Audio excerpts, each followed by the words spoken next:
Assalamualaikum warahmatullahi wabarakatuh.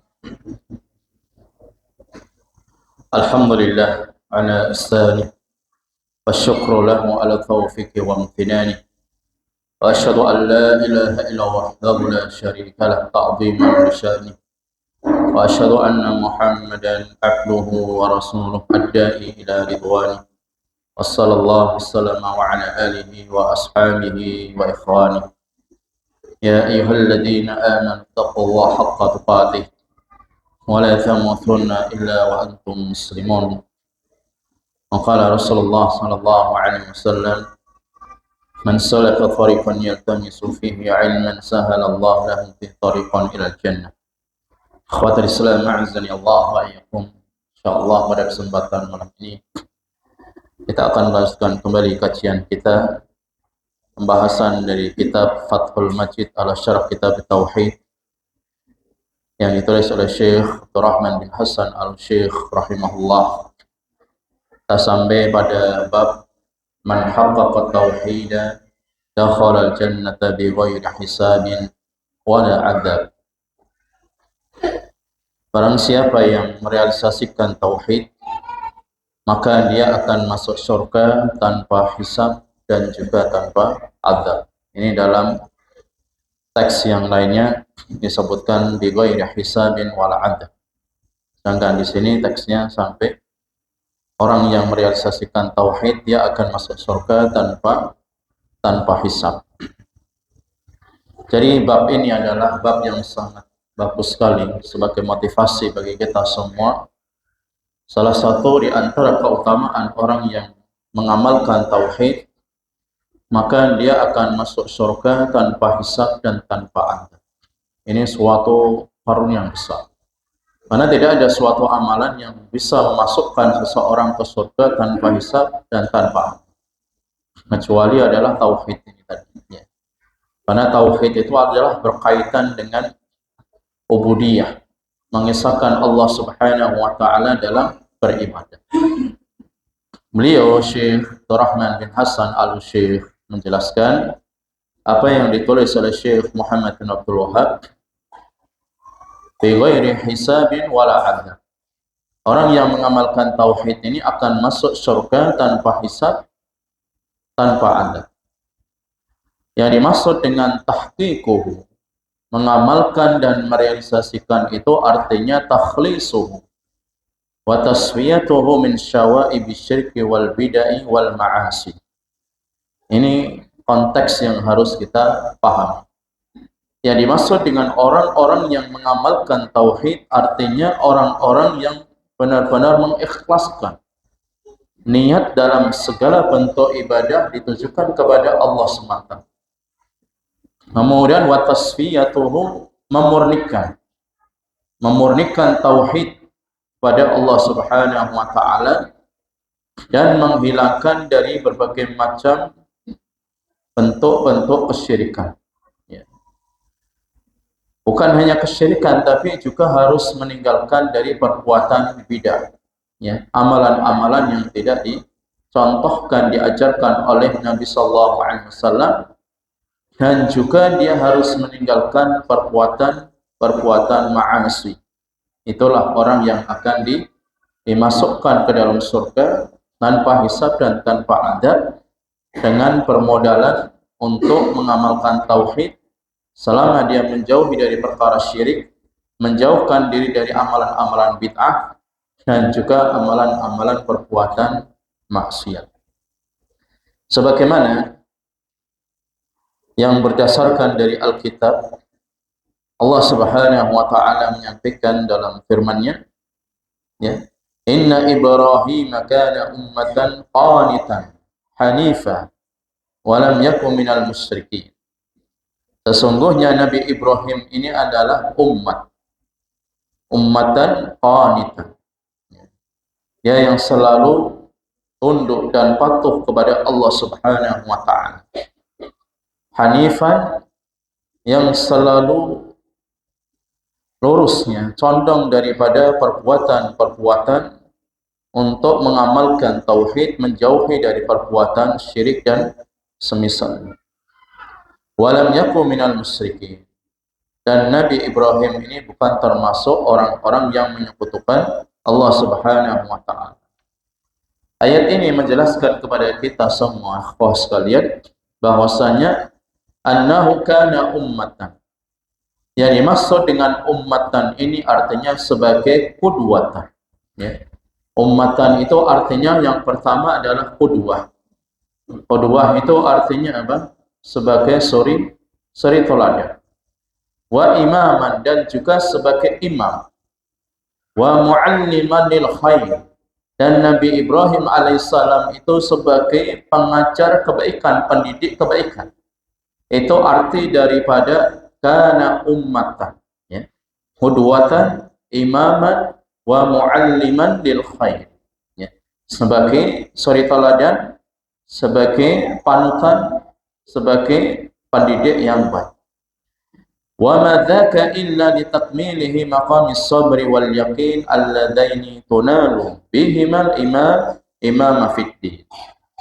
Dan selain daripada itu adalah menyempurnakan, ya, menyempurnakan tingkat kesabaran dan juga adanya keyakinan, di mana sabar dan yakin ini keduanya itu bisa mencapai pada derajat imam, ya, di dalam agama. Itu arti daripada kana ummatan, ya. Kemudian arti daripada qanitan. Nabi Ibrahim ini selain jadi imam, maka beliau sebagai qanitan, qanita, ya. Jadi sering anak-anak dinamakan qanitan, ya. Apa yang dimaksud dengan qanitan? Kata Syekhul Islam Ibnu Taimiyah rahimahullah, al-qunutu dawabut ta'ah, ya. Jadi al-qunut ini dawabut ta'ah, orang yang selalu dalam ketaatan kepada Allah Subhanahu wa taala. Wal musalli idza atala qiyamahu wa ruku'ahu aw sujudahu fa huwa qanit. Seperti orang yang ketika salat memanjangkan bacaannya, ya, kemudian berdiri yang sangat lama, kemudian memanjangkan rukuknya, sujudnya, maka ini orang disebut dengan qanitan, ya. Jadi qanitan itu artinya orang yang senantiasa taat kepada Allah Subhanahu wa taala. Jadi Nabi Ibrahim yang pertama sebagai imam, yang kedua qanitan, ya. Qanitan artinya orang yang selalu taat kepada Allah Subhanahu wa taala.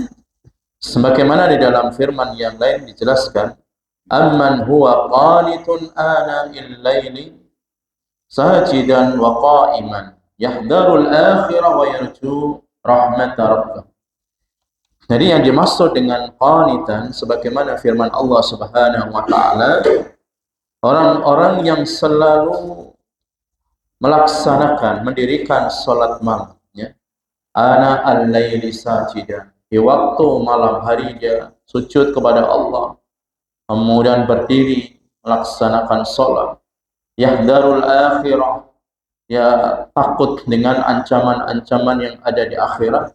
Wa yarju rahmatah, dan ia berharap dengan rahmat Allah Subhanahu wa taala. Intaha mukhlisan, maka orang seperti ini yang dinamakan dengan mukhlis, orang yang mentauhidkan, memurnikan akidah tauhid kepada Allah Subhanahu wa taala.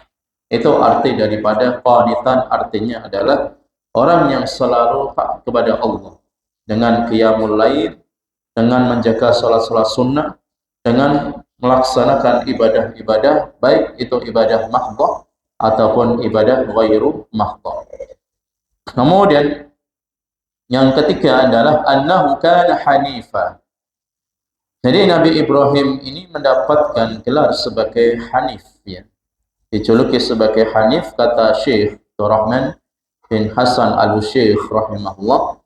Qultu qala al-allamah Ibnu al-Qayyim rahimahullah, al-hanif yang dimaksud dengan hanif adalah al-muqbil ala Allah, orang yang selalu berharap kepada Allah Subhanahu wa taala, selalu menghadap kepada Allah Subhanahu wa taala. Al-mu'ridu an kulli ma siwa, dan ia berpaling daripada sesembahan-sesembahan selain Allah Subhanahu wa taala. Jadi hanif itu artinya lurus. Orang yang selalu condong untuk mentauhidkan Allah Subhanahu wa taala dan berpaling daripada sesembahan-sesembahan selain Allah Subhanahu wa taala. Kemudian yang keempat, Nabi Ibrahim alaihissalam, beliau mendapatkan julukan sebagai makana minal musyrikin. Beliau bukan termasuk orang-orang yang menyekutukan Allah Subhanahu wa taala. Apa maksudnya? Kata beliau, li sihhati ikhlasi wa kamali sidqi. Karena beliau ini orang yang benar-benar mengikhlaskan diri kepada Allah Subhanahu wa taala dan juga menyempurnakan sidqnya, ya, kejujurannya. Wa bu'duhu 'anisyirk. Dan beliau ini selalu menjauhi daripada perbuatan syirik. Itulah julukan daripada Nabi Ibrahim alaihissalam. Yang pertama sebagai apa? Imam. Yang kedua sebagai apa? Qanita. Yang ketiga sebagai hanifan. Dan yang keempat adalah makana minal musyrikin. Bukan termasuk orang-orang yang menyekutukan Allah Subhanahu wa taala.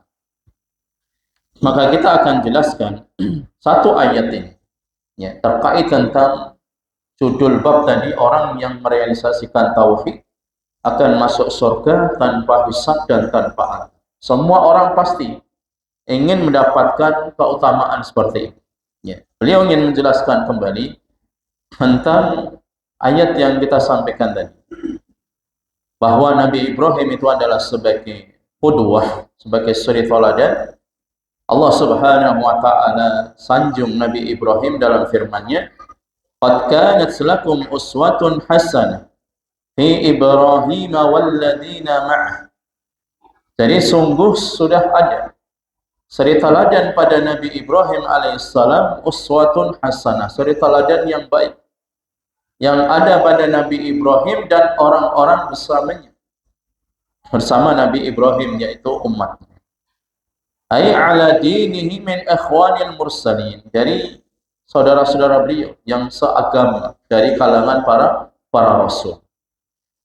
Ibnu Jarir rahimahullah menafsirkan ayat ini, id qalu liqaumihim inna bura'a'u minkum wa mimma ta'buduna min dunillah.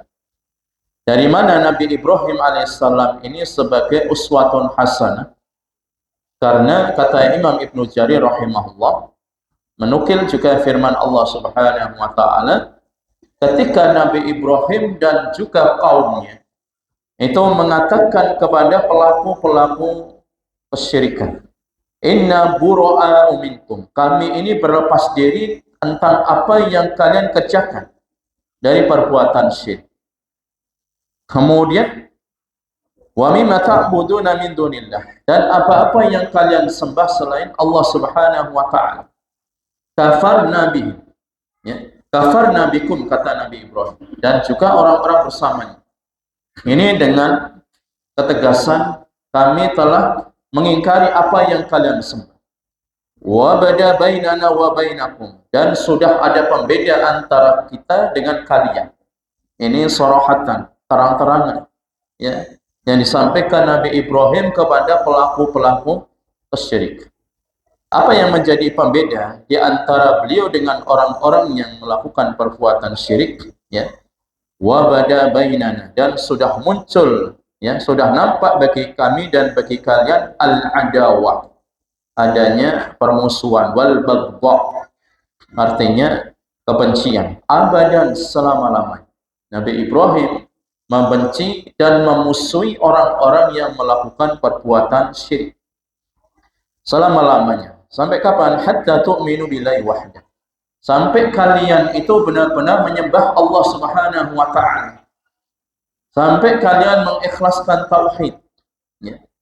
Illa qaula Ibrahim, kecuali ucapannya kepada Nabi Ibrahim kepada bapaknya, la astaghfiranna laka wa ma amliku laka minallahi min syai'. Jadi aku akan meminta ampunan kepada Allah Subhanahu wa taala kepada engkau, wahai bapakku, ya. Sesungguhnya aku ini tidak mampu memberikan suatu apapun, ya. Ini juga menjadi dalil bahwasannya tidak sepatutnya seorang nabi dan orang-orang yang beriman itu meminta doa kepada Allah Subhanahu wa taala agar si mayit ini diampuni dari kalangan orang-orang musyrik. Itu dilarang oleh Allah dalam surat At-Taubah. Maka nabi wal ladina amanu ayastaghfiru lil musyrikin. Jadi kalau kita punya tetangga, ya, dia orang musyrik, Yahudi, Nasara, nggak boleh kita mensolatkan jenazah. Karena solat jenazah itu intinya adalah minta doa. Minta doa kepada Allah Subhanahu wa taala, Allahumma ighfir lahu warhamhu wa'afi wa'fu anhu. Itu inti daripada solat jenazah, meminta ampun. Nah, Allah Subhanahu wa taala melarang kita untuk meminta ampunkan kepada orang-orang musyrik tersebut. Maka ketika Nabi Ibrahim mengetahui kalau bapaknya, orang tuanya ini, ya, di sini disebutkan wa dzakara an Khalil alaihissalam annahu qala li abihi Azar. Ya, beliau mengatakan kepada ayahnya Azar, ya. Jadi Azar ini ada yang mengatakan ayahnya, ada yang mengatakan itu adalah kerabatnya, ada yang mengatakan orang yang menyembah berhala. Ya.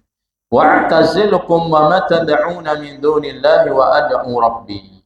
Aku berlepas diri, aku mengasingkan dari kalian atas apa yang kalian sembah selain Allah Subhanahu wa taala, wa ad'u rabbi, dan aku hanya memohon kepada Allah semata. Inilah penegasan Nabi Ibrahim alaihissalam. Meskipun dalam perkara-perkara duniawi birrul walidain tetap ada. Wajib anak ini untuk birrul walidain kepada orang tuanya. Tapi dalam masalah tauhid, dalam masalah akidah tidak boleh kita mencampur aduk. Tidak boleh ketika orang musyrik ini meninggal dunia kita mintakan ampun kepada. Itu yang melarang Allah sendiri di dalam surat At-Taubah. Kemudian kata beliau, asa alla akuna bi du'ai rabbi syaqiyya. Ya, mudah-mudahan dengan doaku ini Allah Subhanahu wa taala mengijabainya. Falamma ihtazalahum wa ma ya'buduna min dunillah. Ketika Nabi Ibrahim ini beruzlah. Uzlah itu artinya mengasingkan diri, menjauhi dari orang-orang yang menyembah kepada selain Allah Subhanahu wa taala. Kemudian Nabi Ibrahim wa wahabna lahu Ishaq, ya, diberi karunia keturunan yang bernama Ishaq, ya. Kemudian Yaqub wa kullan ja'alna nabiyya, dan semuanya itu dari keturunan Nabi Ibrahim itu dijadikan sebagai nabi. Itu yang dimaksud dengan hak apa tauhid. Orang yang mengamalkan tauhid, orang yang merealisasikan tauhid, dia harus berani terang-terangan berlepas diri dari pelaku syirik. Ya, tidak ada istilahnya pakai wah, enggak ada. Dalam masalah ini enggak ada istilah pakai. Ya, jadi kita harus terang-terang. Kalau kita ini membenci dengan apa yang kalian sembah, apa yang kalian minta pada selain Allah. Ya, wa bada bainana wa bainakumul adawata wal baghdha. Telah nampak bagi kami dan kalian, ya, wahai pelaku-pelaku syirik, adanya permusuhan dan kebencian selamanya sampai kalian itu mengisahkan Allah Subhanahu wa taala. Itulah konsekuensi orang yang merealisasikan tauhid, dan orang ini yang akan dimasukkan ke dalam surga tanpa hisab dan tanpa adab. Wa huwa al-bara'atu minasyirki wa ahlihi. Dan juga dia harus berlepas diri dari perbuatan syirik dan pelakunya. Bukan hanya kepada perbuatan bagi pelakunya. Jadi misalkan, ya, setiap bulan Syura, ya, ataupun di bulan, ya, Muharram, ya, bulan Ashura, yang tradisi masyarakat kita itu di Pantura, pantai utara itu masih sering untuk melakukan melarungkan kepala kerbau. Kalau memang kebetulan ternyata yang memotong, yang melarungkan itu adalah masih keluarga kita, kerabat kita, kita harus barok, kita harus berlepas diri. Jangan terus diminta iuran, nggak usah banyak-banyak, 10.000 saja. Nggak bisa. Ini bukan masalah 10.000, bukan masalah 1.000, bukan masalah 100.000. Tapi ini adalah masalah tauhid. Jadi kita harus berani menolak dengan terang-terangan. Ini saya nggak berani.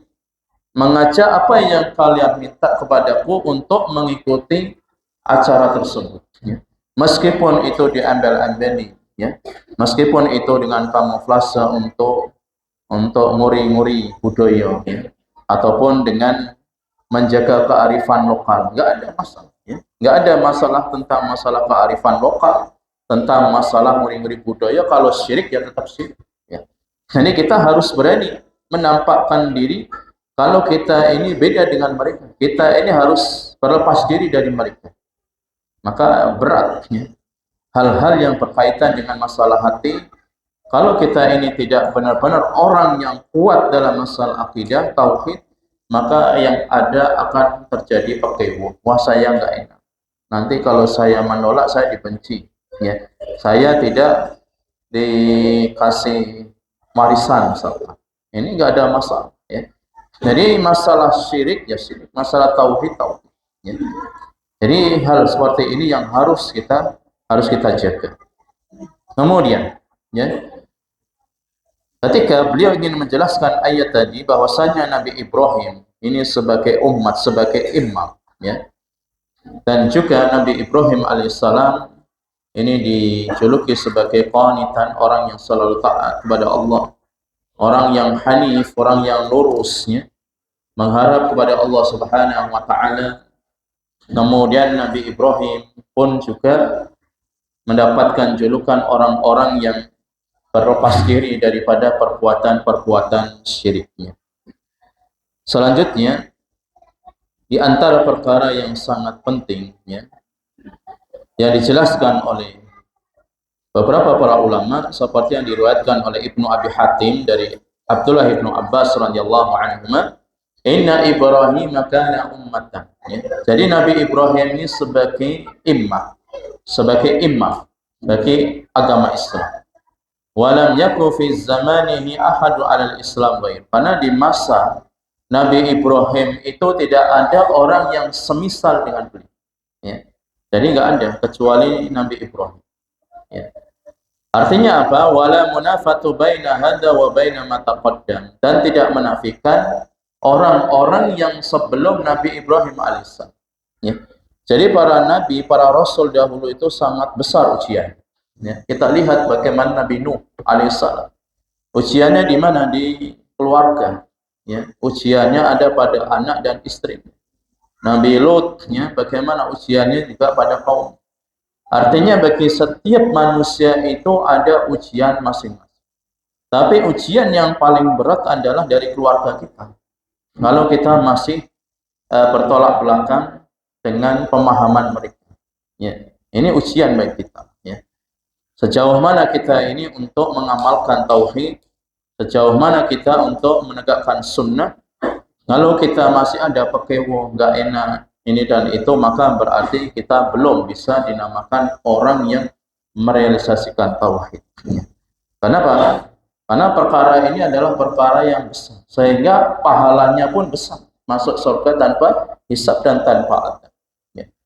Kemudian beliau ingin menjelaskan kembali tentang firman Allah Subhanahu wa taala, innal ladzina hum min khasyati rabbihim mushfiqun wal ladzina hum bi ayati rabbihim yu'minun wal ladzina hum bi rabbihim la yusyrikun. Ya. Ini juga ciri-ciri orang yang mentauhidkan Allah. Mereka ini benar-benar punya sifat khasyah, sifat takut kepada Allah Subhanahu wa taala. Kemudian mereka ini beriman dengan ayat-ayat Allah. Kemudian mereka ini yang tidak menyekutukan dengan Allah Subhanahu wa taala. Itulah sifat-sifat, kriteria-kriteria orang-orang yang mentauhidkan Allah Subhanahu wa taala. Ya. Kemudian khawatul Islam a'azzani Allah wa iyyakum. Kita akan menjelaskan tentang dalil yang kedua dari As-Sunnah. Kalau itu kan dalil dari ayat tentang orang yang merealisasikan tauhid itu figurnya adalah Nabi Ibrahim alaihissalam. Bukan berarti Nabi setelahnya tidak, tapi memang sudah teruji. Nabi Ibrahim alaihissalam yang mana di saat kaumnya menyembah patung berhala, maka beliau pecahkan semua. Mereka musnahkan semua. dan beliau menyisakan ya, apa itu hanya di patung yang paling besar.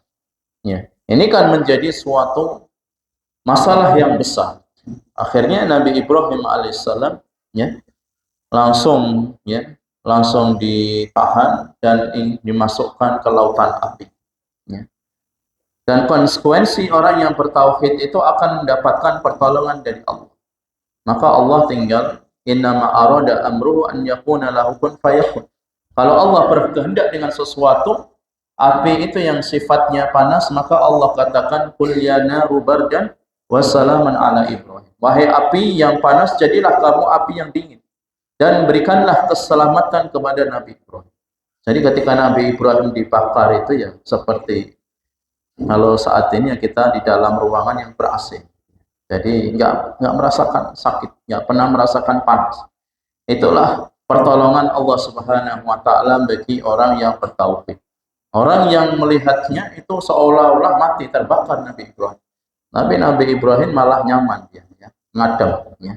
Ngadem yang mana itu adalah menjadi api yang dingin untuk Nabi Ibrahim alaihissalam. Kemudian dalil yang kedua, dalil terkait tentang kisah pada masa Nabi sallallahu alaihi wasallam, hadisnya dibawakan dari Husain bin Abdurrahman. Dia pernah mengatakan kuntu inda Sa'id bin Jubair. Dahulu aku ini ketika bersama dengan Sa'id bin Jubair, beliau mengatakan, ayyukum ra'al kawkab alladhi inqadda al-barihah. Siapa di antara kalian yang semalam melihat bintang yang jatuh? Faqultu ana. Maka beliau mengatakan saya. Thumma qultu amma inni lam akun fis shalah. Beliau mengatakan tetapi aku ini sedang tidak sholat itu. Artinya sedang tidak melaksanakan sholat. Ini bagaimana para salaf itu sangat menyembunyikan amal ibadah mereka. Jadi melihat malam hari ada bintang yang jatuh tapi mengatakan saya tidak sedang dalam sholat. Walakinni ludiktu, tetapi aku semalam itu terkena sengatan binatang yang berbisa, ya, seperti kalajengking dan semisal. Fama sana'ta, setelah engkau ini terkena binatang yang berbisa, apa yang kamu lakukan? Kata beliau, irtaqaitu, aku meruqyahnya. Qala fama hamalaka ala dzalik, atas dasar apa kamu melakukan ini? Qultu hadits haddatsana Sya'bi, ada hadis yang dibawakan dari Asy-Sya'bi.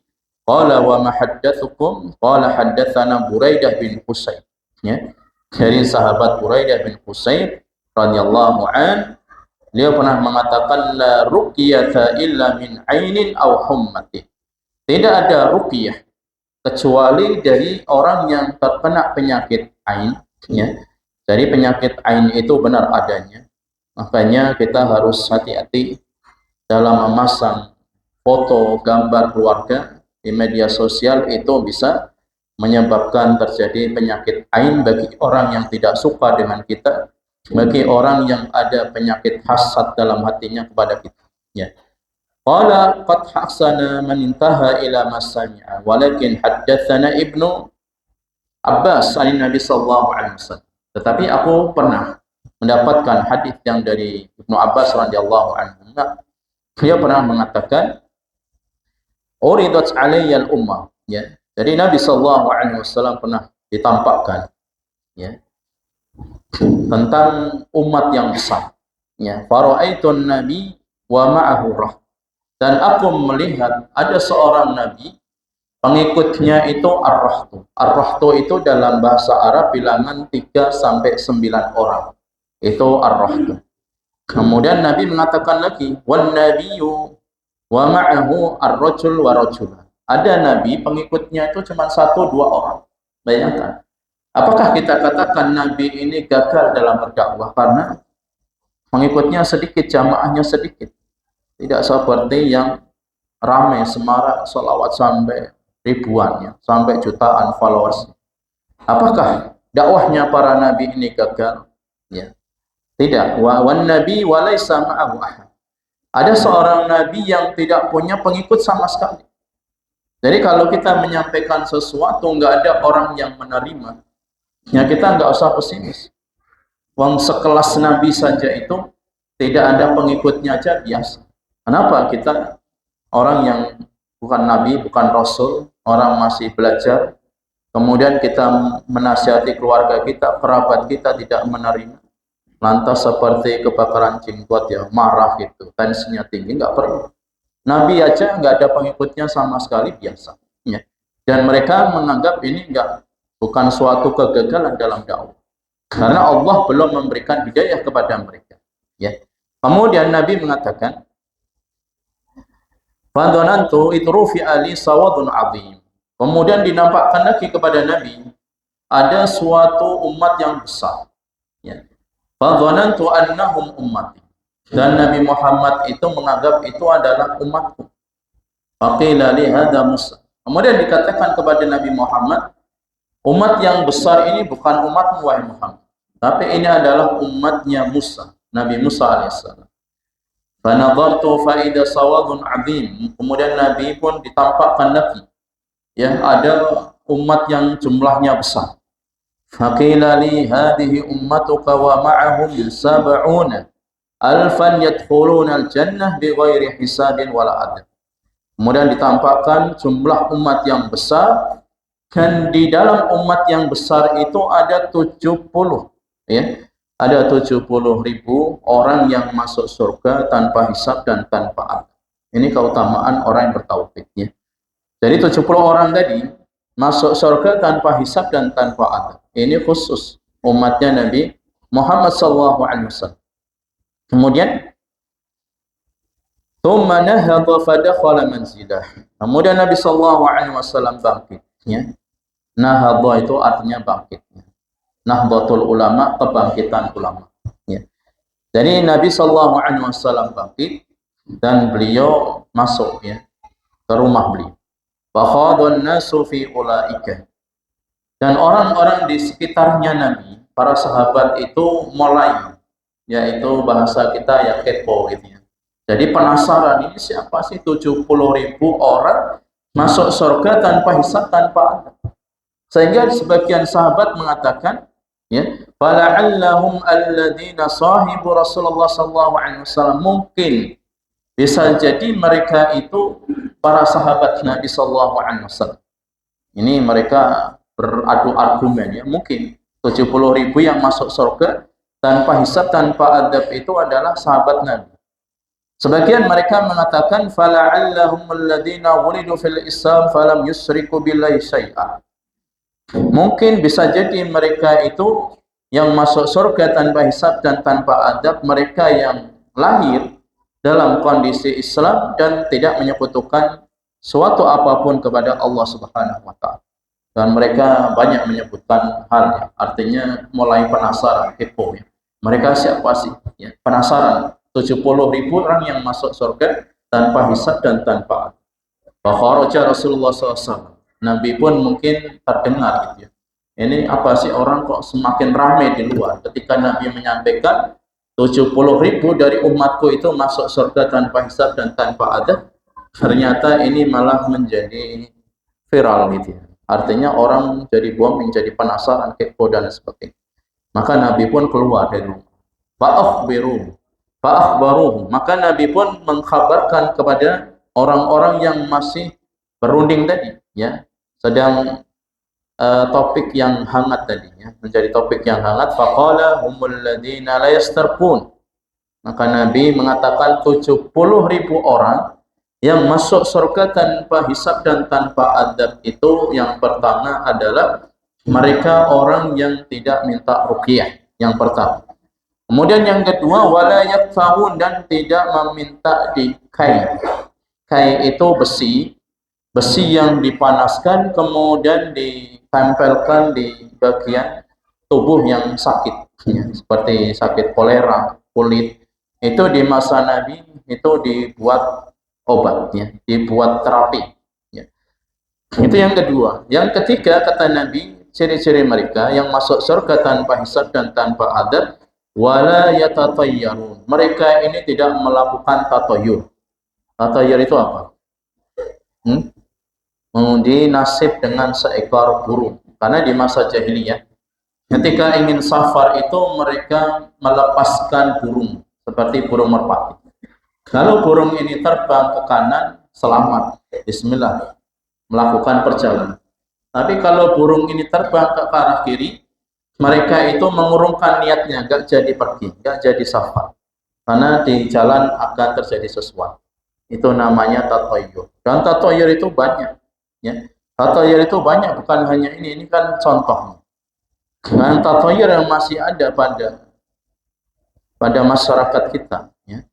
Banyak seperti halnya orang yang mimpi sesuatu kemudian dikaitkan antara mimpi dengan kejadian.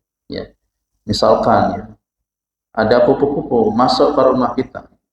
Kupu-kupu itu sebagai tanda apa? Akan ada tamu. Ya. Jadi akan ada tamu, baik itu tamu diundang atau tamu tak diundang. Ya. Debt collector, tamu tak diundang. Jadi bikin panik tamu ini. Ya. Ada tamu yang memang diundang ketika Anda walimatul urs. Itu tamu diundang. Ya. Jadi mereka ini tidak melakukan tatayur. Ini contoh. Ya. Masih banyak contoh yang lain ya dengan permisalan-permisalan ketika Anda burung ya malam hari berarti ini akan ada maling gitu.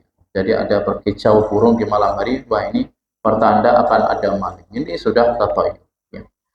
Kemudian wa ala rabbihim yatawakkalun, dan mereka ini hanya kepada Allah bertawakal. Faqama Uqasyah bin Mihsan, maka Uqasyah bin Mihsan ini berdiri. Faqala ya Rasulullah, ya. Dia meminta kepada Rasulullah, "Ud'u Allah an yaj'alan." Wahai Rasul, doakanlah saya ini semoga termasuk orang yang 70.000 tadi. Masuk surga tanpa hisab dan tanpa adab. Kata Nabi sallallahu alaihi wasallam kepada Uqasyah bin Mihsan, "Anta minhum." Engkau bagian daripada mereka wahai Uqasyah.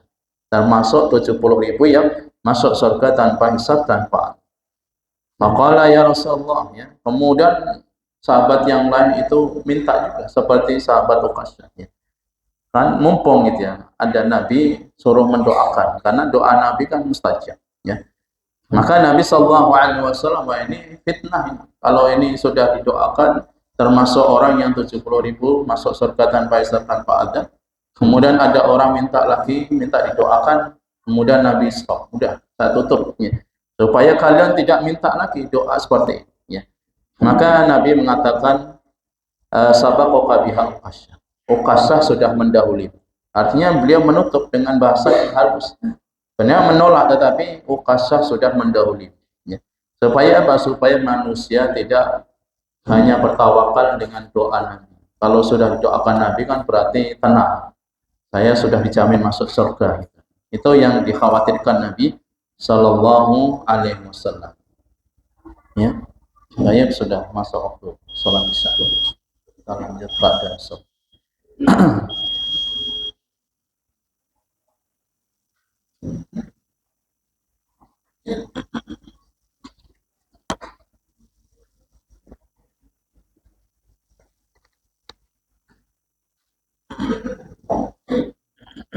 Kita ingin menjelaskan terkait tentang orang-orang yang masuk surga tanpa hisab dan tanpa adab. Dari 70.000 umatnya Nabi Sallallahu Alaihi Wasallam, yang mereka ini dari 70 ini satu orang bercabang lagi, terus bercabang sampai ditentukan oleh Allah Subhanahu Wa Taala.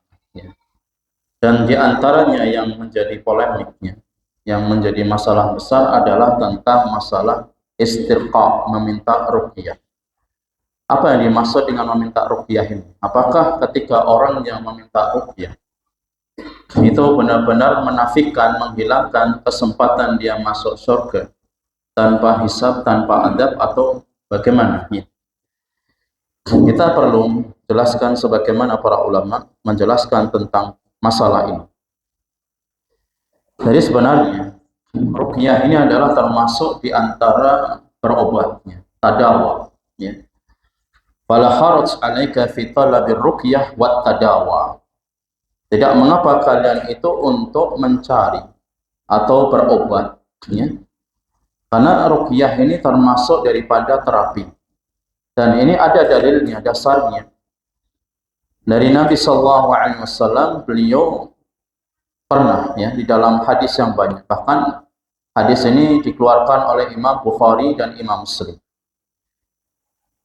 Hadis yang pernah dibawakan oleh Aisyah radhiyallahu anha, qalat, kana Rasulullah sallallahu alaihi wasallam ya'muruni an yastarqiya minal ain. Dari Aisyah radhiyallahu anha ini pernah mengatakan, Nabi memerintahkan kepadaku untuk meminta ruqyah dari penyakit ain, ya, penyakit ain. Maka Nabi sallallahu alaihi wasallam dalam hadis ini juga menyampaikan, tadawaw ibadallah, berobatlah wahai hamba-hamba Allah, fa innallaha lam yadh' da illa wada'a lahu dawa. Karena Allah Subhanahu wa taala tidak menurunkan penyakit melainkan di situ ada penawarnya, ada obatnya. Hadis ini juga diriwayatkan oleh beberapa ashabus sunan, ya, dari beberapa hadis yang banyak, ya, termasuk Bukhari Muslim. Dan hadis ini, ya, khilaf memang para ulama tentang meminta ruqyah ini, khilaf di antara para ulama.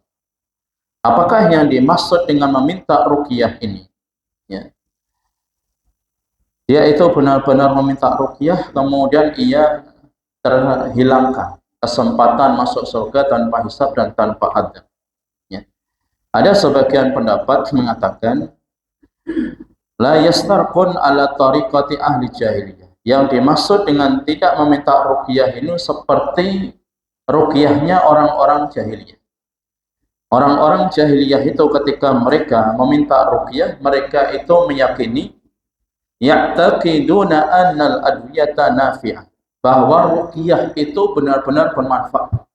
Ruqyah itu benar-benar menyembuhkan. Dia tidak bertawakal kepada Allah, tidak menyandarkan kepada Allah kalau Allah itu yang menyembuhkan. Tapi di masa jahiliyah bahwa ruqyah itu yang menyembuhkan. Itu sebagian ulama memahami hadis tersebut. Kemudian ada yang berpendapat juga, ya, dan ini pendapat ini diambil oleh Ibnu Hibban dalam sahihnya.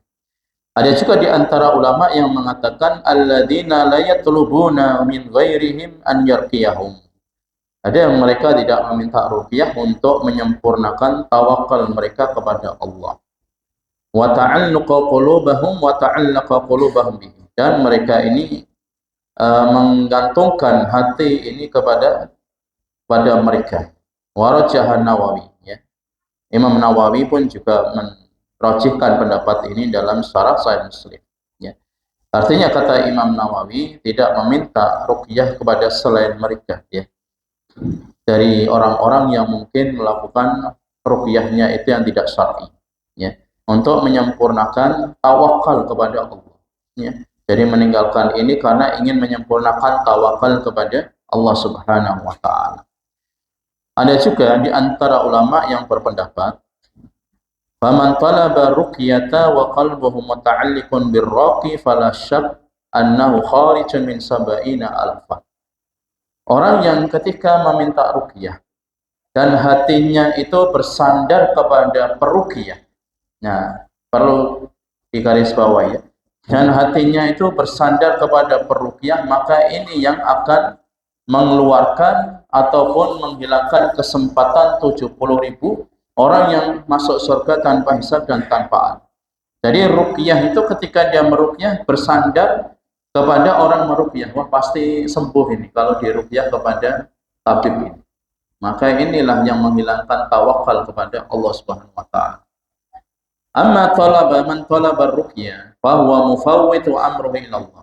Kalau dia itu minta ruqyah, tapi dia ruqyah ini sebagai wasilah, sebagai sebab, dan dia tetap bertawakal kalau yang menyembuhkan penyakit ini adalah Allah Subhanahu wa taala, maka seperti ini sama halnya ketika orang yang sakit berobat ke dokter, ya. Karena pasien ini pasti mencari obatnya. Dan kalau pasien ini menyandarkan bahwa dokter ini yang menyembuhkan, ini pun juga masuk dalam kategori yang syirik nanti, karena dia ada selain Allah yang menyembuhkan. Jadi dokter ini adalah sebagai sebab, sebagai wasilah, sama dengan orang meruqyah tadi. Dia hanya sebagai wasilah, sebagai sebab. Tidak boleh untuk menyandarkan bahwa peruqyah ini pasti akan menyembuhkan penyakit ain, menyembuhkan penyakit demam. Sama dengan dokter tadi, kita nggak boleh bergantung kalau dokter ini menyembuhkan segala macam penyakit. Karena ayat yang Allah sampaikan, wa idza maritu fa huwa yashfi. Jadi Nabi Ibrahim mengatakan, ketika aku sakit maka Allah yang menyembuhkan.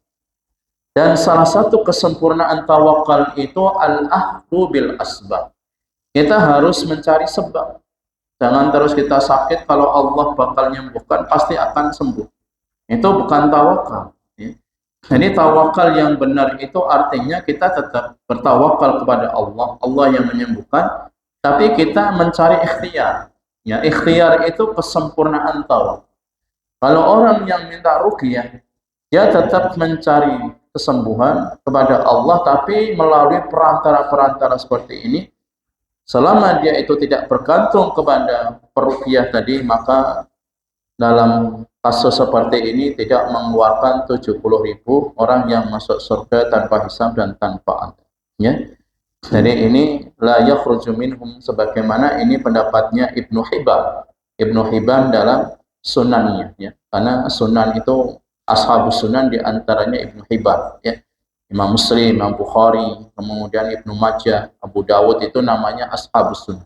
Nah, pendapatnya dari Ibnu Hibban itu tidak mengeluarkan seseorang yang meminta ruqyah, tapi hatinya itu tetap bergantung kepada Allah, cuman ia sebagai wasilah, sebagai sebab, sebagai perantara. Sama kalau kita sakit, kan kita meyakini yang menyembuhkan kan bukan dokter, bukan obat, tetapi Allah, tapi kita mencari wasilah. Jadi seperti itu, ya. Jadi jangan kita salah, orang yang minta ruqyah kemudian kamu kehilangan kesempatan, ya, termasuk 70.000 orang yang masuk surga tanpa hisab dan tanpa adab. Sekarang kalau kasusnya seperti ini, kalau dia terkena guna-guna, dia disihir, sementara keluarganya nggak ada yang mampu untuk meruqyah, apakah dia diam? Kalau Allah nanti mengusir jin dalam tubuh ini, saya akan sembuh? Nggak bisa. Karena orang yang sudah terkena sihir, terkena santet ini, sakitnya subhanallah, nggak ada yang bisa merasakan. Tiba-tiba perutnya itu busung besar seperti bola yang ditiup. Tapi ketika diruqyah dia akan merasa lagi. Nanti ketika dimainkan oleh dukun, dia besar lagi perutnya. Ada lagi, ya. Ada lagi orang yang terkena sihir itu seperti kepalanya ditusuk sama jarum. Aku bahkan, ya. Ada lagi yang sampai hilang ingatan. Nah, kalau penyakitnya seperti ini, apa keluarganya itu akan diam saja? Apakah keluarganya ya sudah ini takdir? Enggak seperti itu. Sama dengan orang yang sedang terjangkit penyakit kronis. Kita sebagai keluarga juga berikhtiar, berobat, ya, diperiksakan ke dokter, dibawa ke rumah sakit. Jadi itulah, ya. Intinya dalam hadis ini masalah tawakal, ya. Masalah tawakal kita tetap kepada Allah, dan kesempurnaan tawakal kata Imam Ibnu Qayyim rahimahullah, dia harus mencari sebab. Kalau pengen sukses ya harus cari sebab, kerja keras, berdoa pada Allah. Kalau ingin sembuh berarti berusaha, ikhtiar, pergi ke dokter. Selama dia itu tidak menggantungkan kalau dokter yang menyembuhkan, obat yang menyembuhkan, dan seterusnya, ya. Jadi cuman kalau kita lebih hati-hati, kita tidak minta ruqyah, tapi kalau ada orang yang memintakan ruqyah, orang yang sedang sakit, maka ini pun insya Allah aman. Jadi misalkan si A, keluarganya yang memintakan ruqyah karena dia sedang terkena guna-guna, sihir, santet dan sebagainya. Sehingga keluarganya yang mencari praktisi ruqyah untuk meruqyah si keluarganya yang sedang sakit. Maka hal-hal seperti ini tidak mengapa, ya. Jadi tidak menghilangkan kesempatan masuk surga, ya, tanpa hisab dan tanpa adab seperti ini. Wallahu taala a'lam bishawab. Dan ini masalah polemik di antara para ulama ketika memahami hadis Nabi sallallahu alaihi wasallam. Dan yang terakhir, mereka yang tidak minta dikai, ya. Kai itu artinya besi yang panas, ya. Dan sekarang mungkin masih ada pengobatan terapi ini, besi yang panas kemudian ditempelkan di beberapa penyakit kulit yang ada, ya. Jadi masih ada, ya. Mungkin bukan besi yang panas, mungkin bisa koin, ya, koin dibakar kemudian katal-katal Korea ditempelkan mungkin bisa hilang katalnya. Ya. Dan ini termasuk orang yang dilarang karena di masa jahiliyah mereka itu menggantungkan terapi ini yang menyembuhkan. Itu yang di masa jahiliyah mereka keyakinan seperti itu. Kita yang sudah belajar tauhid maka tidak boleh menggantungkan sesuatu kepada Allah Subhanahu wa taala, kepada selain Allah, bahwa selain Allah ada yang bisa memberikan kesembuhan. Wallahu taala alam. Ini ada pertanyaan dari jamaah.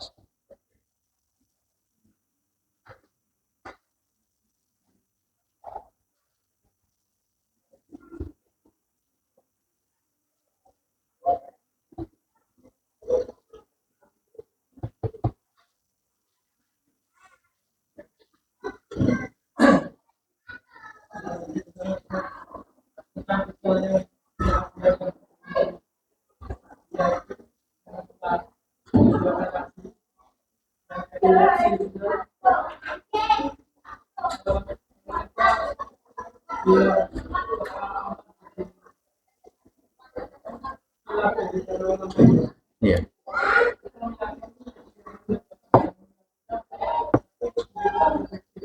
Iya.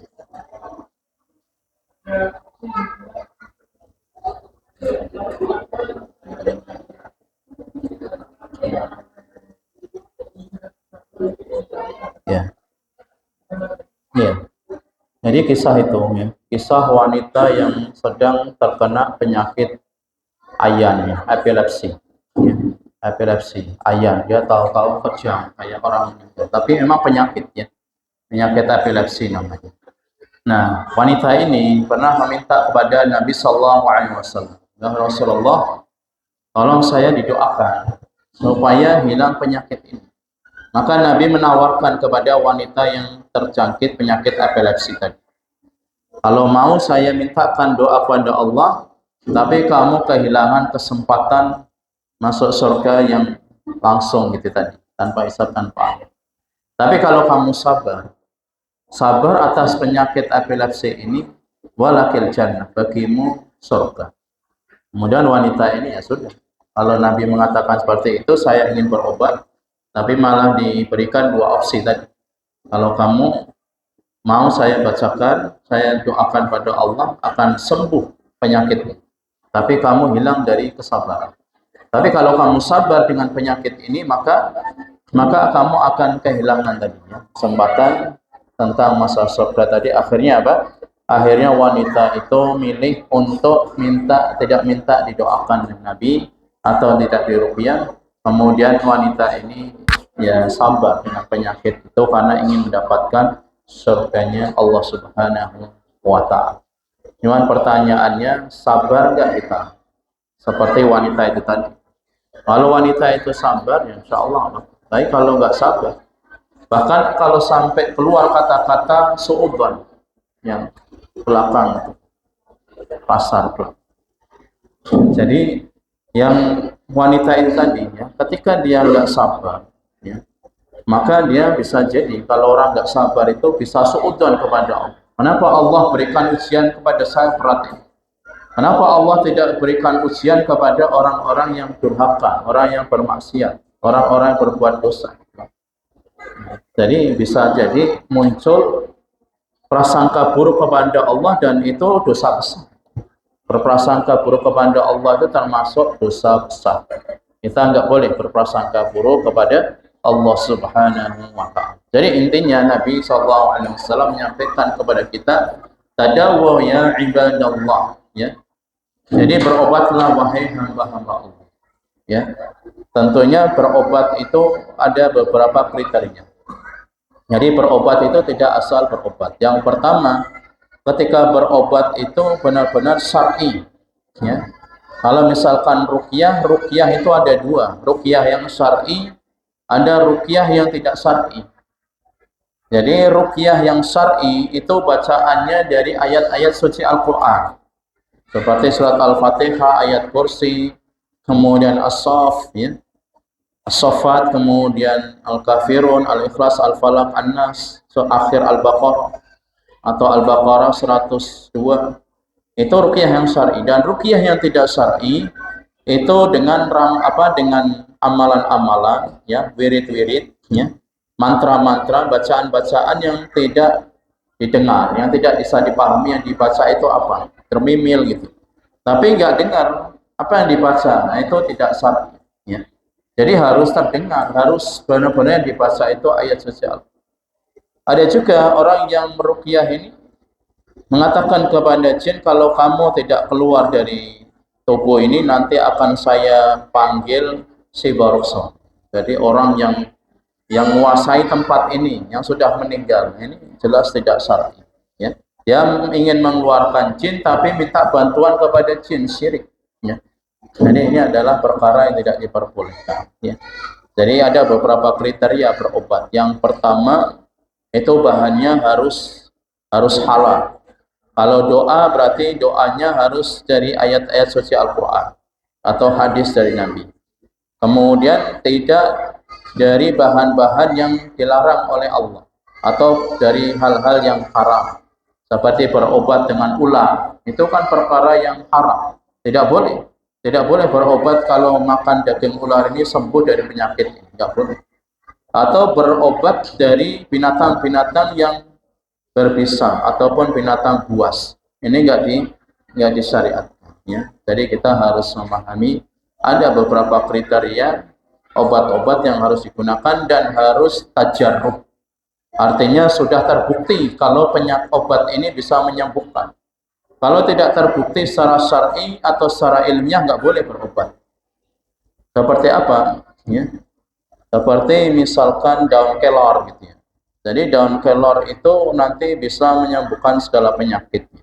Kalau daun kelor itu terbukti nggak apa-apa. Tapi kalau daun kelor itu nggak terbukti nggak boleh dijadikan sebagai dogma keyakinan ini bisa mengusir jin misalkan. Itu kan nggak boleh. Harus ada dasarnya seperti itu ya. Dan masih banyak hal-hal yang lain. Misalkan untuk mencari daun 7 macam ya. Untuk mengusir jin ini kan nggak ada dasarnya sama sekali. Yang ada adalah kurma ajwa. Kurma ajwa itu memang Nabi mengatakan bisa menyembuhkan dari penyakit sihir. Ya. Dari orang yang terkena sihir, terkena guna-guna, Nabi menyuruh kita untuk mencari kurma ajwa. Ya. Itu ada hadisnya, dikeluarkan oleh Imam Bukhari. Selain itu, kita harus lebih selektif lagi. Ya. Jadi intinya kita tetap boleh berobat dengan obat apapun asalkan tawakal kita kepada Allah dan sebab-sebab yang syar'i tidak menyimpang dari syariat Islam. Ya. Baik, ini yang saya sampaikan. Ya. Tafi bihadzal qadar bi kafaratul majlis subhanakallahumma bihamdika asyhadu an la ilaha illa anta astaghfiruka wa atubu ilaik. Wassalamualaikum warahmatullahi wabarakatuh.